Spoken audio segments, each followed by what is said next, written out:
मैं शिरडी भी बहुत जाते थे हम लोग, अंकल और मैं हर साल शिरडी जाते थे गुरु जी के पास आने से पहले। और अभी जब गुरु जी के पास एकदम आई, ये भी मालूम था कि गुरु जी से आज्ञा लेनी होती है। और एक दिन मैं अकेली शिरडी चली गई एंड बॉम्बे गई, गौरव की गाड़ी लेके, ड्राइवर लेके शिरडी गई। और उस दिन मुझे इतने सुंदर शिरडी के दर्शन हुए, बाबा के दर्शन हुए जो कभी भी पहले नहीं हुए थे। बिल्कुल आगे बैठी जहाँ पे बाबा को दूध से स्नान किया जाता है। और मन में ये बात जरूर आई कि ये सब गुरुजी की प्लानिंग है, कि ऐसे दर्शन तो मुझे कितने सालों में नहीं हुए, ये ऐसे दर्शन मुझे कैसे हो रहे हैं। और संगत जी उसके बाद दर्शन करके मैं वहां बैठी हुई और बस, मांगते हैं ना हम लोग तो, रब से हमेशा मांगना ही सीखा है। ये तो गुरु ने सिखाया ना कि गुरु से प्यार करो, गुरु को मानो, मांगो नहीं रब से।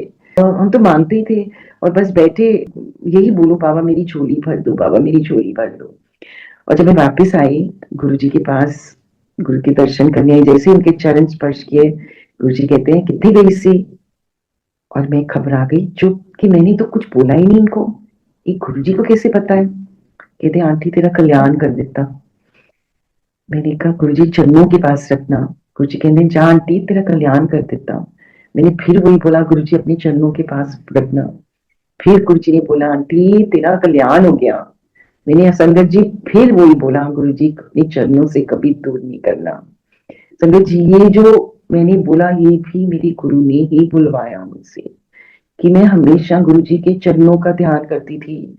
और आज तक गुरु जी ने मुझे अपने चरणों में ही रखा हुआ है। उनकी चरणों की सेवा, उनके चरणों से प्रीति, उनके चरणों की के सत्संग, बस उनके चरणों के पास बैठ के जो सुकून और जो चैन मिलता है वो और कहीं मिलता ही नहीं है। ऐसे ही गुरु जी के पास आने की रोज यही होती थी, तलब होती थी कि बस शाम हो और गुरु के पास जाएं। सब कुछ छोड़ दिया था हमने, कहीं जाने को ही नहीं मन करता था। बस लगता था ये 4 दिन जो गुरु जी ने बख्शे, मैं रोज गुरु जी के पास पहुंच जाऊं। ऐसे एक दिन जनवरी का महीना था और बहुत बारिश हो रही थी, बहुत ठंड पड़ रही थी। अंकल ऑफिस से आए और हमने सोचा था हम एक साथ जाएंगे। तो जब अंकल ऑफिस से आए, देखा मैं तो तैयार बैठी हूँ, तो कहते हैं कि आज तो बहुत ठंड है, आज नहीं जाते। मैंने कहा नहीं नहीं चलते हैं, कोई बात नहीं, ठंड है तो। सो अंकल कहने लगे कि बारिश भी हो रही है। मैंने कहा कोई बात नहीं। कहते कीचड़ भी होगा। मैंने कहा कोई बात नहीं। कहते संगत भी नहीं होगी आज। मैंने कहा कोई बात नहीं, हम सारी ब्लेसिंग लेके आएंगे। संगत जी मैंने तो ये बहुत भोले भाव से बोला था, कुछ मन में नहीं था, बस ये था कि किसी तरह अंकल को कन्विंस कर दूं वहां चलने के लिए। तो फिर अंकल कहने लगे देखो मेरी तो ना बोन्स में भी ठंड है, बहुत ठंड है। बिकॉज अंकल सुबह से ऑफिस गए हुए थे तो उनको बहुत ठंड लग गई थी। तो कहती तू अकेली चली जाएगी मंदिर। तो मैंने कहा बिल्कुल। मैं तो बहुत खुश हुई और मैं एकदम भागी, गाड़ी लेके वहां पहुंची। संगत जी बारिश भी थी, कीचड़ भी था, ठंड भी थी। और गुरु जी के दरबार में पहुंची और वहां बैठी। संगत भी कम थी, गुरु जी के पास सामने बैठ के उनके ध्यान में शब्द कीर्तन सुनते हुए इतना आनंद आ रहा था। और इतने में किसी ने मुझे, मेरे को शोल्डर पे टैप किया और बोला कि गुरु जी बुला रहे हैं। और मैंने आंखें खोली, गुरुजी को देखा तो गुरुजी ने इशारा किया, अपने पास बुलाया। मैं गुरुजी के पास गई, थोड़ी घबराई हुई थी, थोड़ी नर्वस थी। और संगत जी, गुरुजी ने उस दिन मुझे अपनी चरणों की सेवा दी, मेरे को चरणों की सेवा दी जो मैं अक्सर देखती थी, बड़ी लॉन्गिंगली देखती थी। संगत गुरुजी के चरणों की सेवा कर रही है, कभी ये सोचा नहीं था कि मुझे भी ये खुश नसीबी मिलेगी कि मेरे को एक दिन गुरुजी अपनी चरणों की सेवा कराएंगे। बस यही मन में रहा कि गुरुजी आज तो मैं तर गई, आज मेरी किस्मत खुल गई, ये तो आपकी कृपा जो बरस रही है, ये और कुछ नहीं, बस वही है। संगत जी उनकी सेवा, कभी चरणों की, कभी हाथों की। और वो कोमल हाथ, वो हाथ जिन्होंने पूरी सृष्टि रची है, उस आज भी लगता है, कभी कभी यकीन नहीं होता अपनी खुशनसीबी पे कि ये मैंने हाथों को छुआ। मैंने कोई पौना घंटा सेवा करी होगी वो। उसके बाद गुरुजी ने बोला चल आंटी जा, हम लंगर कर। मैं लंगर करने बैठी। उसके बाद जब हम हाथ धोने के, मेरे से हाथ ही नहीं धोए जा रहे थे। वो हाथों में जो गुरुजी की फ्रेग्रेंस थी, मैं तो ऐसे ही आगे और आगे आ गई गुरुजी से। और जब वापस जा रही थी, पूरे रास्ते में गुरुजी की फ्रेग्रेंस और जब घर पहुंची तो जैसे ही एंटर किया घर, तो अंकल कमरे से कहते हैं, ओ माय गॉड, आज तो लग रहा है तो जैसे गुरुजी को साथ ही लेके आ गई। मैं क्या, सच में आज तो गुरुजी को साथ ही लेके आ गई हूँ। उनकी इतनी फ्रेग्रेंस पूरे घर में फैल गई। उस दिन जब मैं सोई तो संजय जी, मैं बेड पे नहीं सोई थी। I was floating in the air. It was such a beautiful experience. वो एक दिन जो गुरुजी ने मेरी से सेवा कराई, वो सेवा आज तक मैं करती हूँ। गुरु के चरणों के पास बैठ के आज भी मैं वही शब्द लगा के गुरु जी के चरणों की सेवा करती हूँ। गुरु जी की बख्शिश जो मेरे पे बरसी है, वो आज तक मेरे साथ है और मेरे साथ ही रहेगी जन्म जन्मांतर तक। ऐसी एक और दिन अंकल जल्दी आ गए घर, और हमने डिसाइड किया हम साथ जाएंगे, पर अंकल की तबीयत ठीक नहीं थी और वो कहने लगे मेरी तबीयत ठीक नहीं, मुझे कोई मेडिसिन चाहिए। तो अंकल को मेडिसिन दी और अंकल सो गए। अब अंकल सो गए तो मैं तो तैयार बैठी और गुरु के ध्यान में, और सोचूं कि कैसे पहुंचूं गुरु जी आपके पास। तो थोड़ी देर में अंकल उठे और कहने लगे कि मुझे अच्छा लग रहा है, बेटर लग रहा है, पर मैं जा नहीं सकता, तुमको जाने तो तुम चले जाओ। मैंने फिर अंकल से पूछा, सच में यू फीलिंग बेटर, मैं चली जाती हूँ। तो मैं चली गई, पर ये जरूर था कि हम लड़के नहीं पहुंच सकते थे गुरु जी के दरबार में। अंकल आंटी की मतलब रजा के बिना नहीं वहां जा सकती थी, क्योंकि गुरुजी को ये बिल्कुल पसंद नहीं था। कि गुरुजी हमेशा कहते थे ना, आंटी अंकल भी इज्जत करे और अंकल आंटी भी इज्जत करे। सो जब अंकल ने बोल दिया कि तू जाओ, तो मैं पहुंच गई। एंड गुरुजी ने उस दिन अपने चरणों के पास बिठाया और ये शब्द चल रहा था, गुरु मेरी पूजा। और ये पहली बार गुरुजी ने ये शब्द चलाया। वो शब्द इतना प्यारा, इतना सुंदर कि मेरी आंखों से पानी ही बरसना बनी हो। और मेरे साथ एक संगत बैठी, बार बार मुझे बोली जाए कि तुम रो क्यों रही हो, तुम रो क्यों रही हो। मैं रो नहीं रही, ये खुशी के आंसू हैं। गुरु जी के चरणों के पास बैठी ये शब्द सुंदर सुन रही, वो जो आंसू बहने ही नहीं बंद हो रहे थे। I was just so overwhelmed.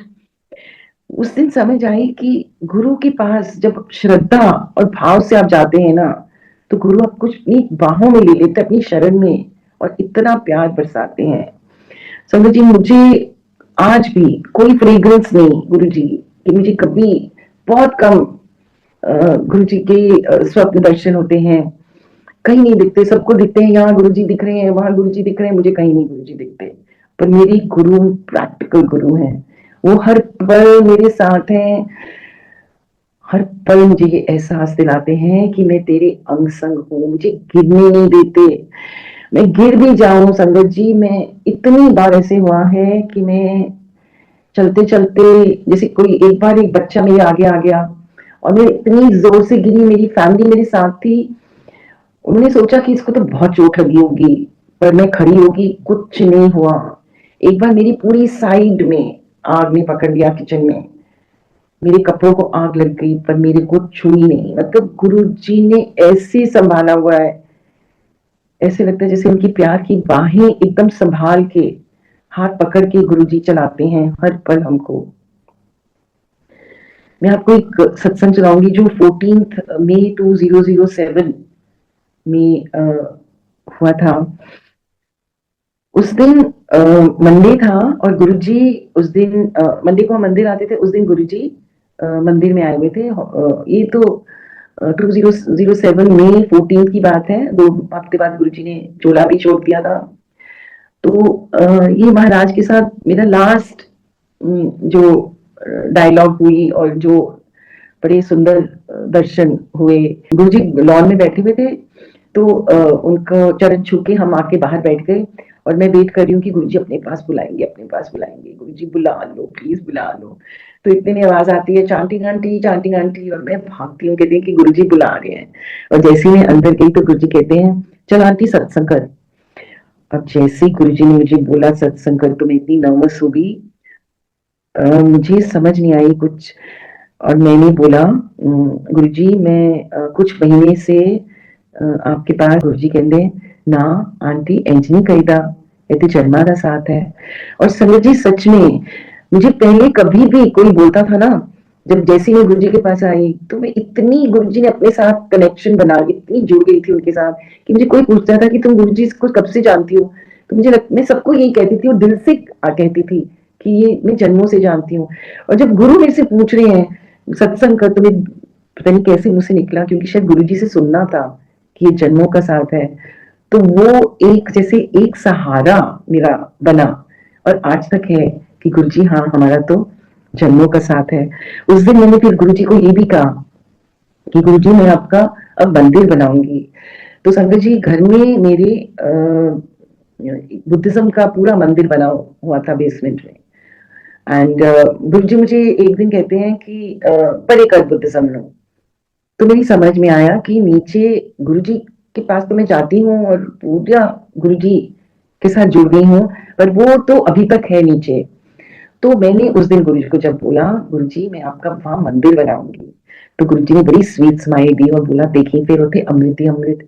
और संगत जी सच में वहां अमृत आता था, इतने साल तक वहां अमृत आया, और वो अमृत आता था, और जैसे जैसे संगत आती तो वो सत्संग होता था, तो जैसे जैसे संगत आती अमृत बहना शुरू होता, और जैसे संगत जाती धीरे धीरे वो अमृत ऊपर जाता था और फिर सिर्फ ऊपर ही रहता था।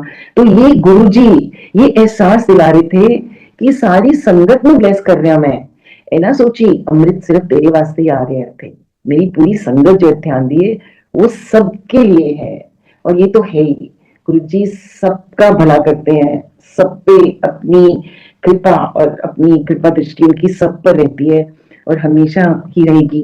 वो हमारे हमेशा अंग संग है और कहीं गए नहीं।